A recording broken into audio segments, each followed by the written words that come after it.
deeggarru baattii gabroonfattuu karoorri keessanii keessa illaa baate ijaa keessaa baate ni beeyna warri keenya hayyuudha hindi keenya oromoodha lafeen teenya oromoodha hin deeggarru baattii badhaadhinaa kana sababa godhannee hin jiru alaabaa taarii qarshii deetiin bittee mana kee keessa keessee gubde seenaan sindisu kaafaanollee ni gaafanna amantii keenya waan xiqqeesseef gaafachuu jira majlisni muslimaa gaafachuu jira itti gaafatamuumillee muslimni bakka buufate kaafaanoo yeroon peeji isaanirra maxxansu jiran kasasiidhaaf atillee seenaa oromoo jalaan baatu qotattee yoo mana kee keessa teessee malee oromummaa xiqqeessite atis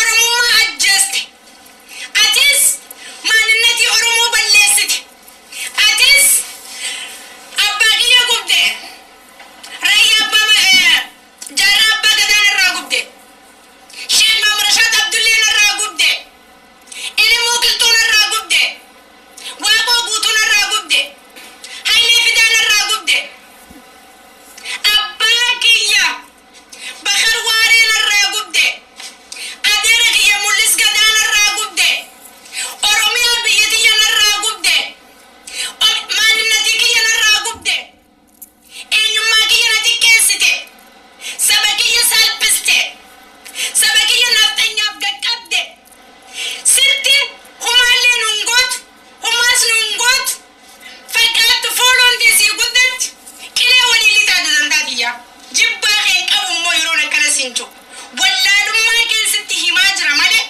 waan jibbaa kee qabu sitti hin fakkaatin wallaalummaan daangaa dabre kaati qabdu jaarraa abbaa gadaanaa yaadachuu dhabde jaarraa abbaa gadaa yaadachuu hin dhabne seenaa oromootirraa agabde seenaa oromoo dubbisuu dhabde kitaaba afaan oromoo kan seenaa oromooti takkaa mana ati seentan seenini wallaalummaan ati alaabaa gubdeef tana fiizaa murattee maa shahiidee biyya dheeytee mataarraa murin nama san dhiirummaan saniga gootummaan sani leencummaan sani alaabaa abbaan kiyya naa tolche maal si gooteen irraa gubdare alaabaan afaan qabdi si arrabsite si dubbatte maaliif gubda maal si goote paartii badhaadhinaa deeggaraa jechuudha keessi siyaasaan alaabaa obbiduu fudhaa jechuudha ergaan isin duunee bannan fudhannu hin fudhannu sitti himaa jirra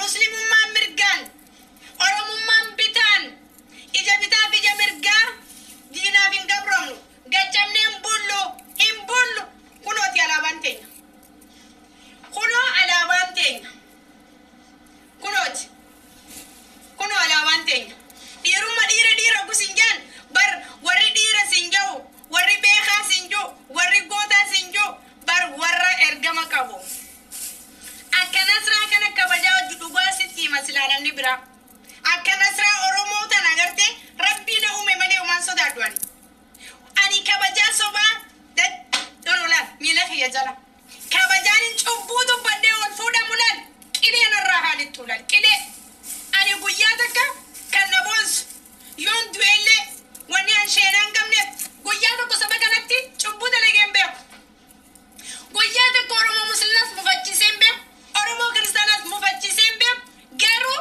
mirga kiyyaas gadhiiseen beeku dhugaa irratti hin cicha dhugaa irratti hin dubbadhaa diqaaloonni jechuudha diqaaloonni waa'ee oromoon beeyne oromoo ajandaa baastee meediyaa kanarraa fooloo naggaddu tan agartee miti fincaanuu hin dhiqanne ta agartee miti guyyaa hamburgala nyaachaa ooltu ta guyyaa biizaa nyaachaa ooltu jechuudha gabbaatee alaabaa kiyya gubuun hin ta'u baa dalagarra waan ati goote hin beeynu abbaate deemi baattii teeti galee yoo barbaadde paantii teessan paantii warra badhaadhinaa ta'e jettan keessa lixuu dandeessa mana godhadhu keessa gali keessa taa'i I don't care about nun galchu nuti garuu eenyummaa keenyaan safaatoo qilee buuta sin jenne bar hanga turii keessa jalaa sin laallu hanga turii keessa jalaa sin kabajnu nama qeensirraa cabee sin seenu alaabaa gubdee jenneetis humaa nutti hin dhageemu amana kee keessa keessee gubdee it's okay Marcos sinin ol galcha fitadeen hunda keessan sin ol galcha ammo ummanni kiyya ka muslima dhugumatti ani amantaa kiyya bakka guddaan qabanin jaaladha eenyummaa kiyyaa sinin jaaladha kaafaanuun oromoo muslimaa bakka hin bu'u oromoo kiristaanaa bakka hin bu'u kallattii qabdaniin irratti xiyyeeffadhaa qaba seeraaf dhiyeessa kana dhiirummaan shahidummaan kana wal arrabsuu miti commentii miti viidiyoon fuuluu barbaaduu miti feesbuuka poosti godhuu miti gurbaan Itoophiyaa keessa jira bakka inni oolu beektan bakka inni bulu beektan waan inni godhu beektan akka nama mootummaa guddaa takka gootaniin iyyinaa seenaa akka hasaaboonni keenya kalee hojjetanii deemaa hojjedha gurbaan sakraana oromoon kiristaanaan ergenne muslimati keessa jaanii sakraanummaa isaa isa erge farsha dhugee sammuun garagaltee gabbee dubbate isni galee nuti oromoodha oromoo muslimaati oromoo kiristaanaaf nuti diinaa miti diina baay'ee qabna isni galee kanaafi ummanni oromoo muslimaa daqiiqaa 30 kaafaadhoo ka'insin afaan isaa akkana feetan pilaastiratti maruu dandeessan feetan akkanatti irra jettanii lubbuu irraa baasuu dandeessan feetan akkana hiitanii mana hidhaa geessuu dandeessan ummata kana waliin laaxanii bocortan kaafaloo kan horoof irraa tolchan ka fakkaatu nama wallaalummaan fuula isaa kanarraa akka gartee miti miskiina jimmata waa argateetti irraa fallagdattu kana bada'ummaan fuula isaa irraa iftu kana ijoolleen muslimaa babbareedduudha ijoolleen kiristaanaa fuula akka isaa sanuun qabdu kana shayxaanaaf fedee ummata kiristaanaa keessa kaa'e diigaa deema hidha kuno feetan ajjeessa gumaa kafala amantaa muslimaaf ifkanni doraa lakkumuu kudhaniin kana nama juufaan okofalchisa na argaa dabara namni waan godhuu deemu qaaxarootti qabatee mi godhee seenaa dalagee uummatatti as ba'a malee kanaan na guba bara kanaan na dhiba bara kanaan na ajaa'iba bara oromoo waliin dha'uudhaafi paartii bilsiqinnaa wajjin qilee seenta nuti oromoo nuti abaa'oo paartiin keenya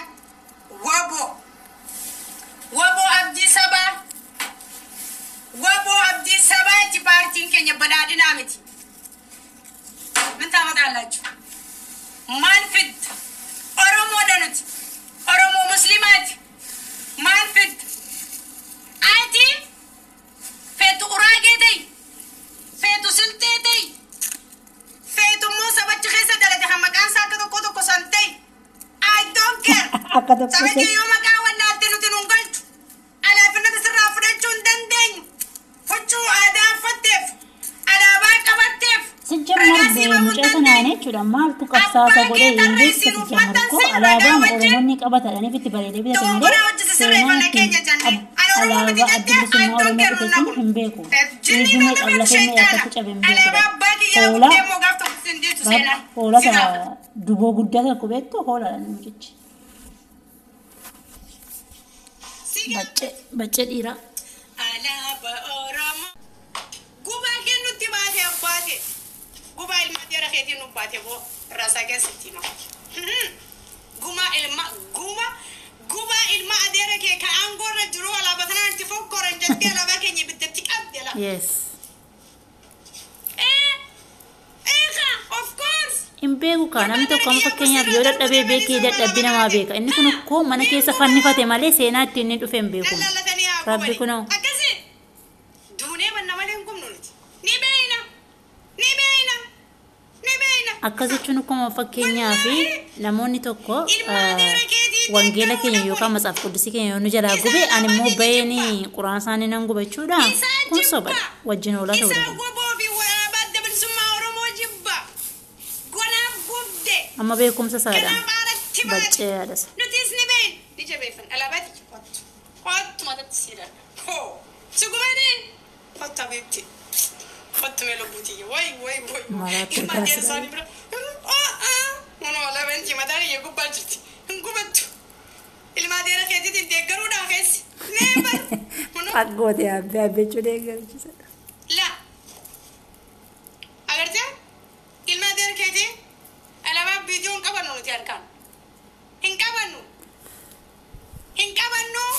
Kabanno. Hin qabnu. Maali? Kafanuu mootummaadha. Nama biranii yotti utaale os ani hafuuraan akkana darbu bar kafanuu. Kafanuu qeerroo san yotti ergite bar akkana gaxanii lafa kaayanii bar. Qeerroon sadii tokko duwwaa. Kafanuu babaawwan keenya alaabaan keenya gubatti. Kafanuudhaaf ammallee dilli namaa kun walitti bu'aa. Neetworkii koo yoo sirriitti gadhiisi biyyeessuusa gadhiisi. Waraana miilaa hafuurii seexanaa na dhoksite. Nasiraa hiyyeessi dhoksite. Nama tokko kafanuun arras borus sabni guddaan kun waliin bu'uura. Amantaan sabni keenya ka Oromoon kiristaanaa fi Musliimaa waliin bu'uura.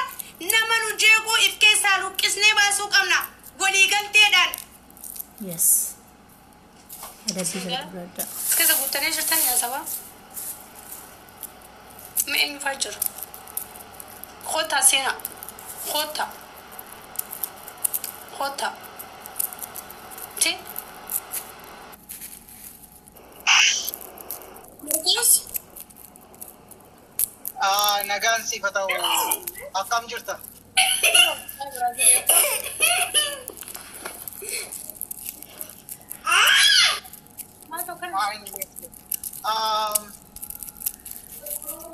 Jechuun akka itti dubbatanis nama wallaalchisa. Akka itti dhiisanis immoo nama wallaalchisa. Garuu xiqqoo ishee namni yeroo ammaa kana hubannaa osoo qabaatee gaarii. Ani akka qottee isaan jalqaba waa'ee kaffee haala irraa jalqabuu fi akka ilma kiristaanaa tokkootti aniyyuu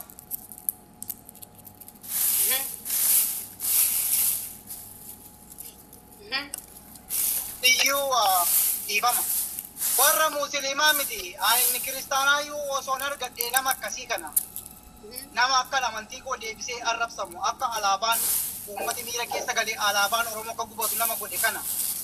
Tokkoffaa immoo nama amantii Oromoo bu'e kana aniyyuu osoo arge dhugaa rabbi namni iddoo tarkaanfii fudhata jira jedhee yaadu akka Oromoo tokko yoo dhugaa dubbanne. Kanaaf amantiin arrabsamuun dhugaadha. Namni keenya hubachuu qaba.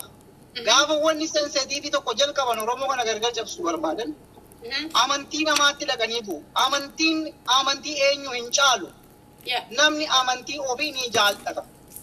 Kanaaf iyyuu amantiin inni kun akka sakal caalaa inni kun sakala caalaa osoo hin taane dursee dubbadheen ture.